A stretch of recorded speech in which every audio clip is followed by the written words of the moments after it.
Well, welcome. You've taken the first step in changing your future. We at Computer Mentors create creators.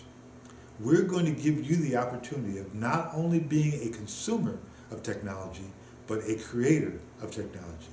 And we are very happy to have you come and join us. Computer Mentors Group is an idea that I had as a very young man when I was 25 years old. I had gotten my first job as a computer programmer and had moved away from my hometown, Ann Arbor, Michigan, about 90 miles away. I volunteered for the juvenile justice system up there in Lansing, Michigan, and met about 15 young men who were not much different than myself. They had gotten involved in the juvenile justice system, and one reason I thought was because they had just had too much time on their hand. And I thought that, man, wouldn't it be a great idea if I started a small computer school for them? I brought that to the authorities and asked them for a little bit of money to start a program, but they were not forthcoming with any of the money, and so I was not able to get the program started. But this idea, from that point on, stayed in my mind that one day I was going to start a small computer school. Fast forward 15 years to where I moved to Miami, Florida, and went to work for a large company called Citibank. When things are good, large companies hire a lot of people. But when things get bad, large companies fire a lot of people. So after about 5 years at Citibank, I got my first tap on the shoulder, and they were going to lay me off. But with a large company, you can usually find another job within the company, so I was able to do so. This repeated 2 additional times until finally I got the idea that the only way for me to control my own destiny was to start my own company. By that time, I was in Orlando, Florida. So I ran an ad in the Orlando Sentinel. A young man named Jack answered that ad needing a small business computer programmer. Jack had this little marketing company, and I wrote some marketing analysis software for him. It became very apparent that after working for Jack for a couple of weeks, that if I could find 4 more clients just like him, that I could have already replaced my Citibank salary. Problem was, the phone never rang again. So once again, I had to transfer, and this time to Tampa, to continue my employment at Citibank. But Jack was panicked. He was saying, "Ralph, I really need you. I need you to help me even after you move to Tampa." So we found a way that I could actually work for Jack and continue to program and write systems for him, even though I was employed over here in Tampa. Well, Jack and I continued to work together for about 5 years. And Jack is one of these guys that's a serial entrepreneur. He had started another little company over here in Clearwater and had another idea that what he wanted to do was to put ATMs in places like 7-Eleven. Now, of course, you have to remember that this is back in 1997, before anyone else had this idea. So Jack introduced me to another guy who who gave me the specs and helped me to understand how to program these ATMs that were going to be in the 7-Elevens.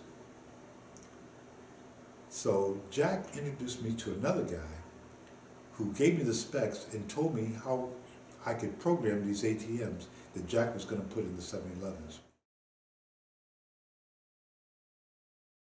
After the meeting, Jack had invited us back to his place for dinner. And along the way, we picked up Boston Market for us to eat. Jack had asked us if we wanted anything to drink, and he was back fixing drinks when there was a quiet moment between me and the other guy. And he asked me, what would I do if I won the lottery? And so I told him about all the things that I wanted to buy: a new car, a bigger house, and that I wanted to cruise the world and play tennis, be an international tennis bum. Just at this time, Jack was coming back in the room when I finished up the story by saying, "But one day, what I want to do is start a small computer school for youth." Jack was so intrigued with the idea that we spent the next 20 minutes talking about technology and education. And finally, Jack asked me, well, Ralph, that is such a great idea. Why aren't you doing it? And I said, Jack, I'm sorry, but you missed the original question about what I would do if I won the lottery. Well, Jack gave me an assignment to go away for about a week and to figure out how long it would take and how much it would cost to write a control program for the ATMs that he put in the 7-Elevens. That next week when I came back, Jack was in his office, but he was on the phone. I waved at him, he waved at me, and then I went to another office. After a while, I heard Jack get off the phone, and I knew he knew I was there and why I was there, but he did not come out. Finally, after waiting for a little while, I started actually doing some work for Jack, because I always had some programming to do. About 20 minutes later, Jack finally came into the office where I was at. And as I turned around and looked at him, he looked kind of strange. So I asked him, I said, well, Jack, is everything okay? And Jack told me, he says, yes, everything's fine, except, you know that idea that you had about that computer school? He says, I really think that's a great idea and something that ought to happen. He said, if you're serious about this, I'd like to help you. And I told Jack at that point that, Jack, I've never been more serious about anything in my life. This is my lifelong dream. So Jack and I developed a quick business plan, and we figured out what we needed to start a small computer school for youth. Jack also promised me $7,500 to buy the first computers and software that I would need to start this program. So that next night, I went to my pastor and said, Pastor, my dream is about to bear fruit.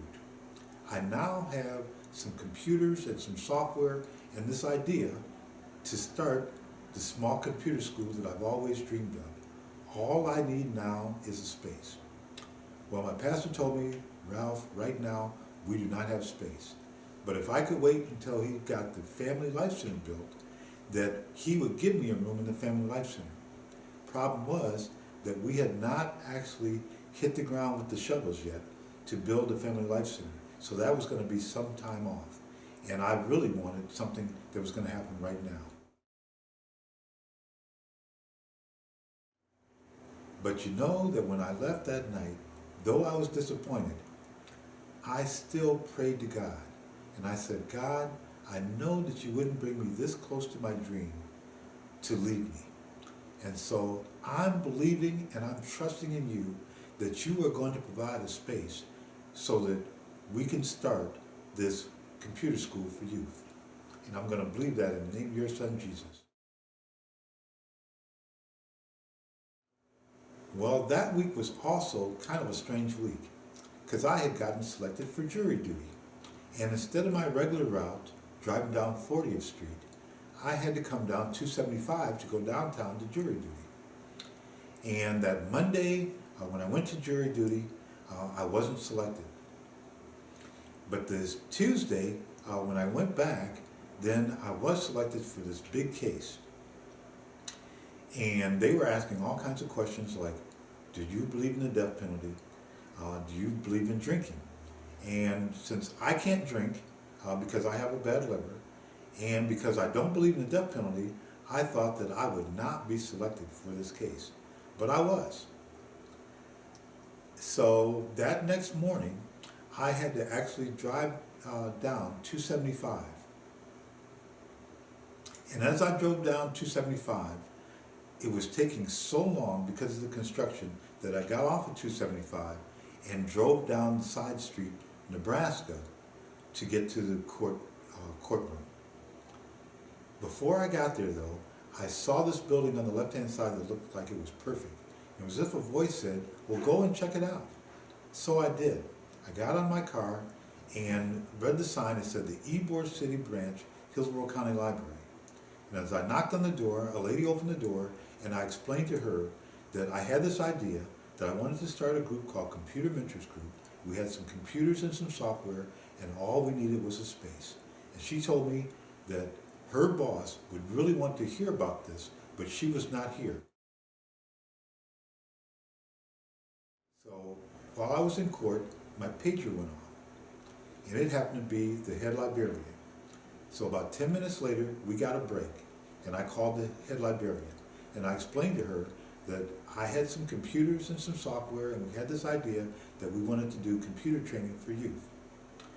And she told me, well, Mr. Smith, you're not going to believe this, but I'm sitting here right now attempting to write a grant to Hillsborough County, asking them for some additional dollars for the Ybor City Hillsborough Library. And that we are trying to develop a youth skills center.